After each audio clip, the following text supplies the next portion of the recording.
ನಕ್ಷೆ ಉಲ್ಲಂಘಿಸಿದ ಕಟ್ಟಡಗಳಿಗೆ ಸ್ವಾಧೀನ ಅನುಭವ ಪತ್ರ ಬೇಕಿಲ್ಲ. ಆದೇಶದಿಂದ ಹಾಗಾದ್ರೆ ಯಾರಿಗೆಲ್ಲ ಲಾಭ ಇದೆ?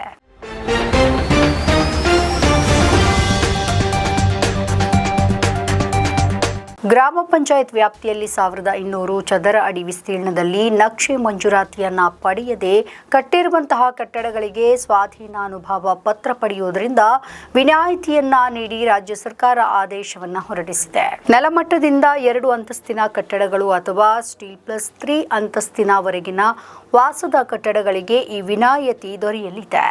ಕರ್ನಾಟಕ ಗ್ರಾಮ ಸ್ವರಾಜ್ ಮತ್ತು ಪಂಚಾಯತ್ ರಾಜ್ ಕಟ್ಟಡಗಳ ನಿರ್ಮಾಣದ ಮೇಲೆ ಜಿಲ್ಲಾ ಪಂಚಾಯತ್, ತಾಲೂಕು ಪಂಚಾಯತ್ ಮತ್ತು ಗ್ರಾಮ ಪಂಚಾಯತ್ಗಳ ನಿಯಂತ್ರಣ ಮಾದರಿ ಉಪವಿಧಿಗಳು 2015ಕ್ಕೆ ತಿದ್ದುಪಡಿಯನ್ನು ತಂದು ಈ ವಿನಾಯಿತಿ ನೀಡಲಾಗಿದೆ. ಗ್ರಾಮ ಪಂಚಾಯತ್ ವ್ಯಾಪ್ತಿಯಲ್ಲಿ ನಿರ್ಮಿಸಲಾಗಿರುವಂತಹ ಕಟ್ಟಡ ಅಥವಾ ಅಸ್ತಿತ್ವದಲ್ಲಿರುವ ಕಟ್ಟಡಗಳ ಬದಲಾವಣೆಗೆ ಸಂಬಂಧಿಸಿದಂತೆ ಮೇಲ್ವಿಚಾರಕರಿಂದ ಪ್ರಮಾಣ ಪತ್ರವನ್ನು ಪಡೆದ ನಂತರವೇ ಪಂಚಾಯತ್ ಅಭಿವೃದ್ಧಿ ಅಧಿಕಾರಿಯು ಸ್ವಾಧೀನ ಪ್ರಮಾಣ ಪತ್ರವನ್ನು ವಿತರಿಸಲಿಕ್ಕಿದ್ದಾರೆ.